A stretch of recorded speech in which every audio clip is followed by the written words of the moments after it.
Next up, indie game and IPs, and we're inviting three gentlemen from game developers, from IP holders, as well as game publishers onto the stage and talk about indie gaming as well as IP. So, gentlemen, welcome to the stage. Thank you. Yes. Does anybody else play Fruit Ninja? Or is just me? All right. Hello, Jay. Hello, Florent. Hello, Warren. All right. Why don't you start the session by introducing yourselves in case I butcher anybody's job titles. So yeah, let's start with you, Jay. Thank you, Brittany. Hello, everyone. Good afternoon. My name is Jay. I head up games for the Walt Disney Company. I manage the Asia Pacific region, Middle East, and North Africa. Good afternoon. Hi, everyone. I'm Florent from Gameloft. So we are primarily a mobile game developer for about 24 years. And about 7 years ago, we shifted into PC console games. I'm in charge of APAC, as far as I'm concerned. And what's interesting is we've been developing a lot of games with IP, right? So we are not an indie game studio per se, but we do have a lot of IP, including music IP, right? And also, of course, Disney games, right? So I'll be expanding on this later on. Hi, good afternoon, everyone. My name is Warren Cho. I lead the worldwide gaming vertical at Microsoft. I just want to explain how Microsoft works in gaming. Obviously, there's the Xbox division that creates great games and aggregate great contents onto PC, console platforms, and in the future, mobile as well. But on the Microsoft side, I'm the one who managed all the solutions such as AI, cloud for gaming studios around the world. Thank you. Warren told me so many times that he does not work with the Xbox, but but he has all the rights to be here for this panel. So, gentlemen, let's start out. Oh, I actually have a question. Is Wukong Black Myth an indie game, or is it not? Anybody can answer? Tough, right? I've read that it was actually created by a whole bunch of Tencent gaming bros, I guess. It's indie sort of structure, but it turned out to be a great game. But can you actually explain the recent trend in terms of indie game as well as IP? Anyone? Yeah. Yeah. So for us at Disney, a lot of our initiatives, at least for the past 8 to 10 years, is always about not just looking into AAA, not just looking into and endeavoring to work with the big studios, the studios which has 1,000, 2,000 man dev teams, for example. The goal that we have really, one of our goals in the gaming vertical is really looking into using gaming as a medium to create unique and authentic stories. Games is a way to tell a story. So how can we take our IP, find the best developer there is, regardless of their size, and create something special? And that's why, for example, for us, there's a lot of conversations, there's a lot of initiatives that we're doing specifically around what can we do with indie studios specifically. Yeah, just to add on, so when it comes to Gameloft and IP, well, obviously we look at IPs that work across the globe, right? Being a French company, we need to cater to both US, Europe, as well as Asian markets. And obviously global IPs such as Disney does help, getting that scale, right? And that was very successful for us with a game called Disney Dreamlight Valley, for instance, or Disney Speedstorm. But the really core that we'll be looking at when picking or selecting an IP is looking at an audience, the core of the IP itself. I mean, what the audience wants. Is it Gen Alpha, Gen Z, or more mature audience, as well as the type of games. And we have to match all those three elements very carefully, right? So audience who is playing the game, the IP, I mean, what are the fandom, what do they like to do, how engaged they are. Is there any other form of entertainment, right, that uses IP on movies, theme parks, I mean, any other, licensing deals or merchandise? And then we have to, of course, find the type of games that fits, this IP. So for instance, MOBA games, RPG, are hardcore, mid-core sort of games, harder to play, and therefore the IP would help, getting a much bigger audience, as opposed to, let's say, casual games would rely more on a celebrity sort of IP, right? The Kim Kardashian and the big stars.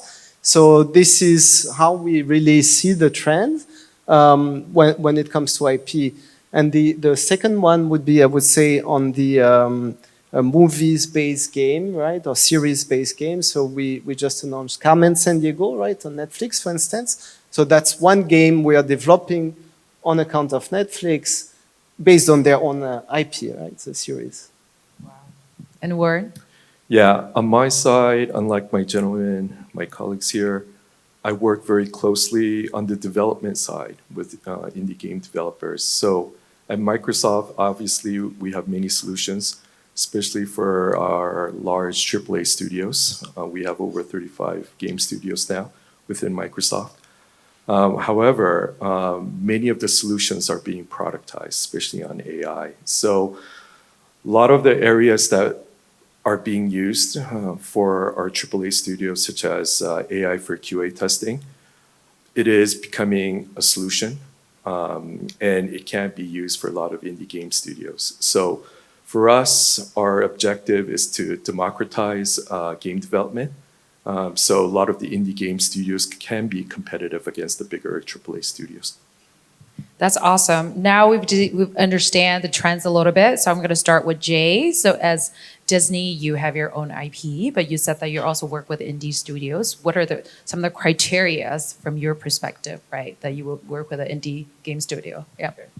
So the first criteria that we look for whenever we try to do due diligence a particular studio is really their passion for the IP. What does that mean, right? Do they really understand the DNA of Marvel, for example? Do they really understand what makes the Star Wars fan excited? Like when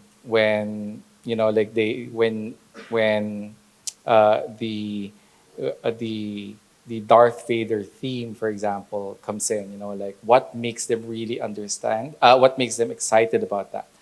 That specific understanding is very crucial for us, because if a studio doesn't really understand the DNA of a brand, the values of that particular brand or character, family, or franchise, then it would actually show in the game that they don't really, they don't understand. So that's number one for us.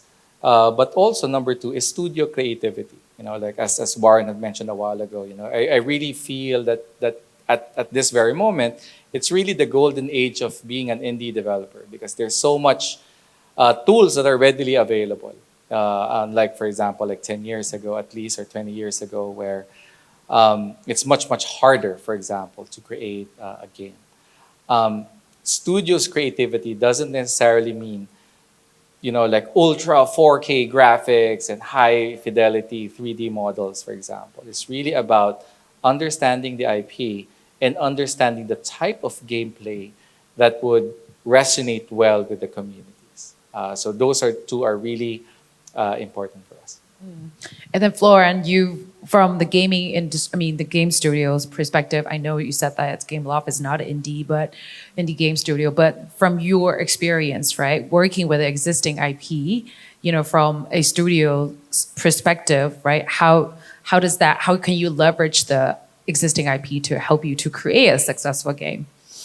Right, so that's a good question, because we use the IP to save a lot of time in the creation process, right? Because you are directly immersed into the universe of the IP. So pre-production is really on a fast track sort of mode, right? You have all the assets, you have the music components, you have the environment, the fandom. So as strong as the IP is, the easier it is, and you understand already the audience, right? So the IP really helps to do pre-production. And then after, in terms of process, I would say it helps because we can align on the marketing plan to go and ride on the buzz and hype created about like we are developing a game or integrating an IP into an existing game. And therefore this co-marketing process with the IP right holder really help getting a lower cost of acquisition, right? So getting organic traffic as opposed to paid user acquisition, which is really one of the key elements when you develop a game. Is not only developing a game, but the promotion is probably 40% of the cost, right, of creating a game. So having that IP, even if of course there is a cost, pay licensing to the IP, you also save a lot on the user acquisition. And that's very important, both for marketing, production, and getting the right story in the games, right? So I think that's... So if I can riff on what Florent have shared, right? So that's very crucial, right? So it's not, and we've seen this, we've had a lot of like learnings around this area where it's not just you put a well-known IP, for example, in a particular game or in a particular art media in general, and then immediately it will be like a fantastic hit, $100 billion business, for example. Not really, you know, like what the IP really does is that it actually brings the experience to another level. You know, like if the game is not there, if the gameplay is not, if the gameplay experience is not there, the players would know. They might get attracted because of the IP, but they won't be retained because of that. So I agree that you definitely need to have a good game to be able to appeal to the gaming crowds to be able to play it, right? So I think it's very important. So would you like to share any successful stories with the big sort of IP and indie studio sort of case studies? Yep. Sure. So a couple of things. You know, like we have started this journey with indies probably about 4 or 5 years ago when we really started to look into, okay, we're very strong. We're quite satisfied in terms of what we have from a console and PC perspective, AAA. We have that slate that goes all the way to like 28, 29 already. So we're quite happy about that. But what we lacked, for example, is that indie feel. You know, like what we have is like really strong, deep narrative AAA games, which is like fine. You know, like, and that's something that's really important for us. So we went on this journey and tried to find studios who are passionate about their IP, and then is able to show off their creativity through their games. So a good example of that is Delala. They are an indie game studio where we worked with a game called Illusion Island. You know, it's a multiplayer co-op platform game for Switch. It's both critically as well as commercially successful. It was nominated for a few awards. We're very satisfied with what happened. And if you're going to play it, for example, it just feels that, okay, they get it. They get the brand. Another example is Tron Legacy. It's a game by Bithell Games. Again, indie studio where they created a visually stunning, handcrafted narrative game. And if you're going to take a look, if you're going to Google it right now, you know, like it looks faithful to the DNA of the brand, but also it's really fun to play. And again, you know, like we're quite happy with how, you know, like the gamer community have received that particular title. Closer to home, you know, like we have this game called Twisted Wonderland. Again, if you guys gonna Google that, it looks nothing like Disney, by the way. But we made it work through a very creative approach and narrative. And we work with a local popular manga artist called her name is like Yana Toboso. And then we created this whole world again called this Disney Twisted Wonderland, which is also like a mobile free-to-play narrative game. And it was, you know, like a lightning in a bottle when we started. You know, like the biggest challenge that we have is making sure that we have enough content to serve the players, you know, because the players was consuming the content so fast that we almost couldn't make up for it. Yeah.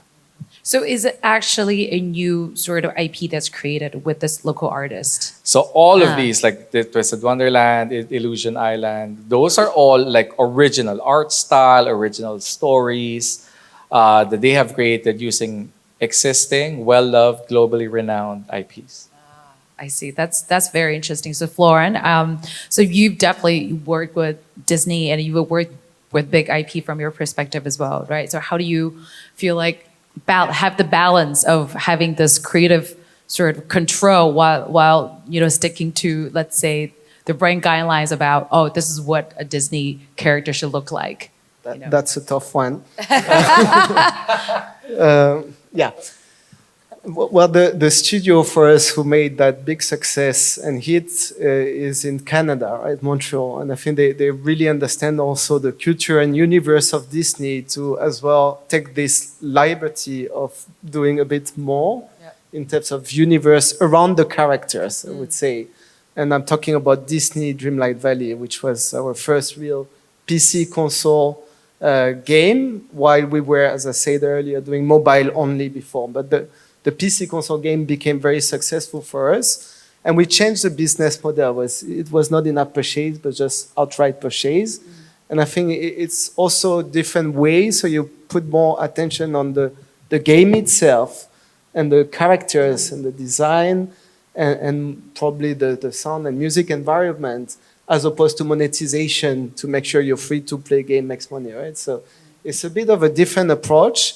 And they worked, I think I'm not on the production side, but very closely together with Disney to validate all the marketing assets and all the plan, while giving their vision of what would be Animal Crossing game meets Disney made by Gameloft, right? Studio in Montreal. I think that's how to summarize it. Right. I mean, thank you for answering that question, but that was a very good answer. I think that's incredible that existing IP and newfound artists can co-create such interesting sort of new genre out there, right? And I think, yes, working with existing IP, established ones is a trend, but also there's a big trend of creating an original IP, right, for the indie game studio. So I think, can you guys, especially Warren, right, from your perspective, how can your services enable that process in terms of creativity and also operational? Sure, but I just want to add how using an IP really assisted of creating a great game. I worked at Gameloft with Florent a long time ago when Gameloft was an indie game studio back in the days. This is like in mid-2000. We had a great match 3 game that we believed that it was very successful. It could have been very competitive. However, we were concerned that it wouldn't have enough traction at the time. And especially in a hit-driven industry, creating a hit game is extremely difficult. But we believe that we had the right game, but it just didn't have the right awareness for gamers because there's so many match 3 games out there. So we partner up with Paris Hilton at the time. She was the biggest entertainer. And the game sold more than Visual, PopCap Visual. So it exceeded our expectation. We were extremely happy. I still have a photo of Paris Hilton and myself, which I'm with Paris Hilton yourself. So that is a great case study that I talk to indie game studios all the time. When they usually ask me if it's worth partnering up with a big studio or big IP holder like Disney, I always tell them absolutely yes, because their IP is much more valuable, right? And so they do the vetting system first, right? Making sure that this is the right studio, right game to represent our IP.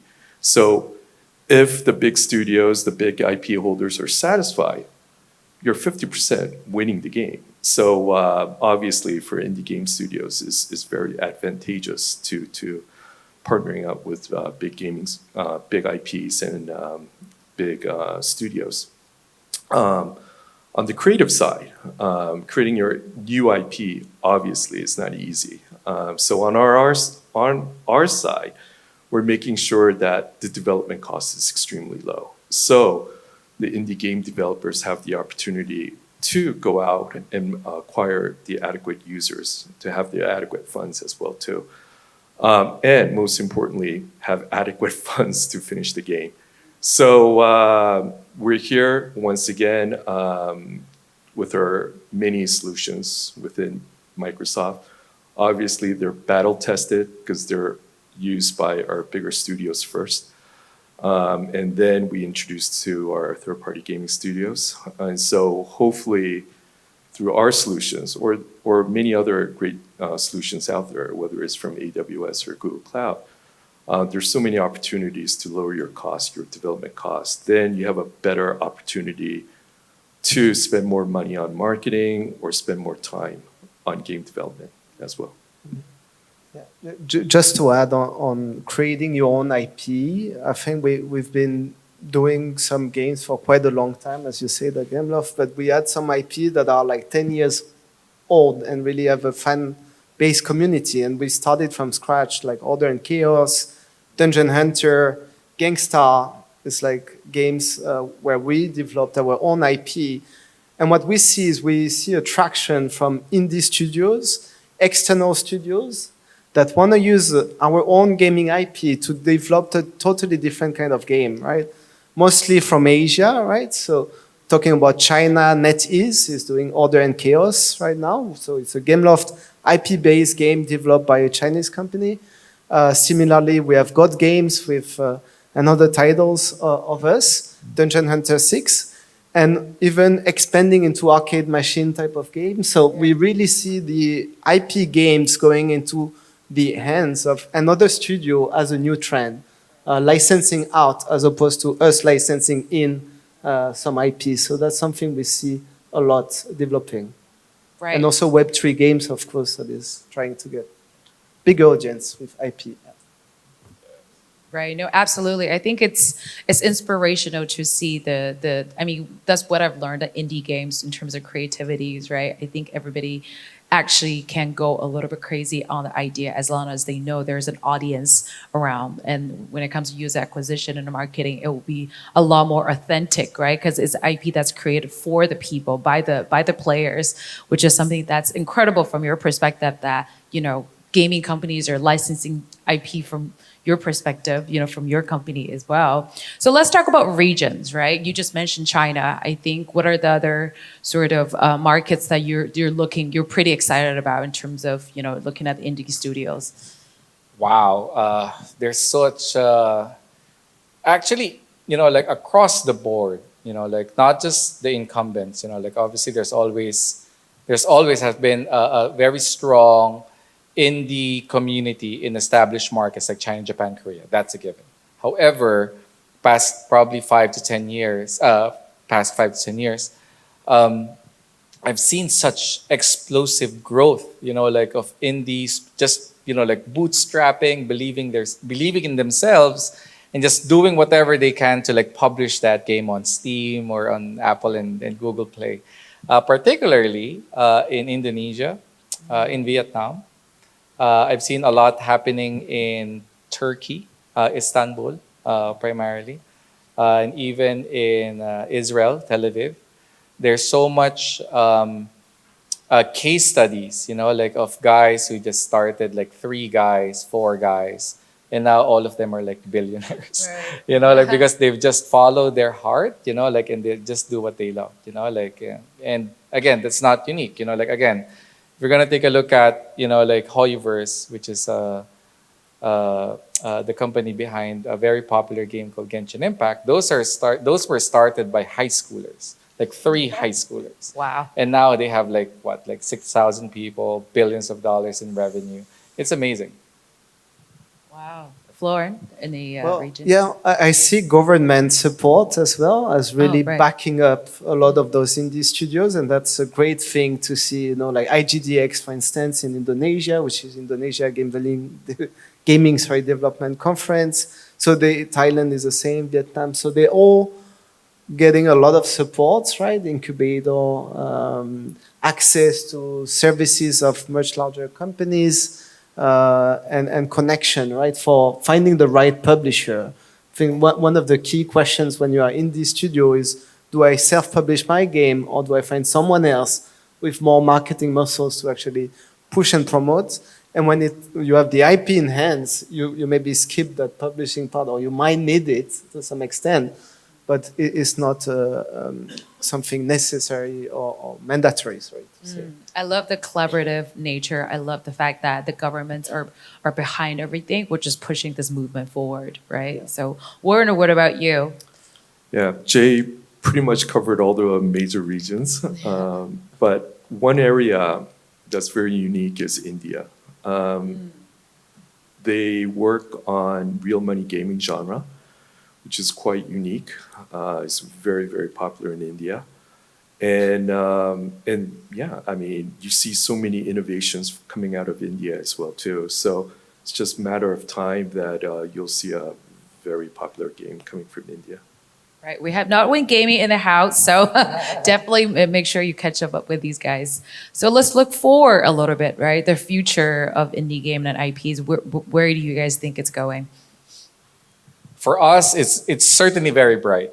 You know, like it's you know, like we're equally excited on what these zany, unique ideas that actually come out from indie studios. One of the things as well, you know, if I can add on what Florent has shared, like 2 questions ago, is about empowerment. So that's a really strong word coming from a company like Disney, where we're around for like 100 years already. So it's very hard to give, you know, like the reins and keys to our IP to a game studio, and really to create something unique and make sense for the target audience. And we're doing that. The idea is to give the best people in the industry agency and space and freedom to create something that makes sense and resonates well to the audience, to that particular gameplay, but also doesn't break the brand. That's very important, you know, like, because if you break the brand, then that's not the IP anymore. So what's that thin line? It's always on a case-to-case basis. And, you know, like we always are excited to go in that journey with game studios, because we'll be surprised on what actually would come out. Again, you know, like with what happened with the games like, you know, Twisted Wonderland by Aniplex, Illusion Island by Delilah, and Tron Legacy by Bethel Games. Lauren? Yeah. So for us, forward-looking couple of years, I think IP is really one of the key pillars of our strategy. Reason being is if we put ourselves in the shoes of the players, right, consumer, they have lesser time in hands to play, and we realize the play time is less, and therefore they focus on a fewer amount of games, and they really have to resonate with what they're really passionate about or like, or the environment, and therefore IP, having an IP in the game will help, you know, to secure or safeguard this kind of risk-taking of creating the game itself. So we really think like they're gonna be a bigger share of IP-made game coming in the futures, and it can be lifestyle IP or gaming IP, as I said, like mobile coming to PC, console, and vice versa, as well as all the entertainment industry in general, right? So think about movies, of course, music, and so on. But we really think IP is very important for us to grow in the next years. Yeah. Great. Warren, would you like to add on that? Sure. So we're now in a part of AI transformation. So in game development or gaming industry, whether it started from PC, later on to internet, moving to mobile, to the cloud, now AI, you see a new indie game development scene.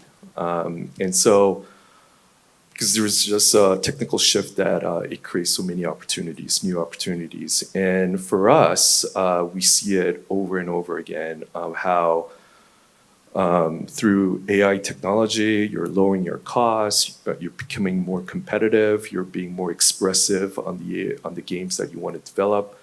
So we're just a year and a half into the AI transformation, with especially through ChatGPT. So I believe that in the next year or 2 years from now, you'll see many, many games adapting to AI technology. You'll see so many creativities with indie game studios. But remember, creating a hit game is very difficult. So I advise a lot of the indie game studios to align with big IP holders to make sure that the games they develop resonate with many gamers around the world, so you could have a hit game. Right, because I remember you were talking about utilizing IP to do quality control, right? QA aspects type of thing. Yeah. So it's a good angle. So last question, just for me. If you were to, each of you recommend an indie game to me, I guess as a female player, it doesn't have to be female, what game would you, each of you recommend? Well, Candy Crush, okay? Why? What's wrong with Fruit King.com Ninja? Okay, I would stick to Candy Crush. Okay. Lauren? Maybe, well, I don't know if it's indie or not, but a future cookie run game. It's from Dev Sister. Okay, all right. Look into that. So there's a couple that I would recommend. Obviously it. for Disney, I'd love for you to check out Twisted Wonderland. Okay, that's right. like for me again. Like it doesn't look like Disney at all. How did that got approved? Like it's just a Hail Mary. Hey, it's check a it hit out. is a hit. So Yeah, it's a hit. So number one. Number two, It Takes Two. It Takes Two. It's a dating game or something. I don't know. No, it's not. Oh, But all right. What's exciting about it is the game mechanic around it, where you can't progress unless you play with your partner. Oh, great. Not partner, with The your friend. with your friends who's like playing on the other controller, right? So I think that type of game design is like why didn't I think of that? And then last one is Cat Quest.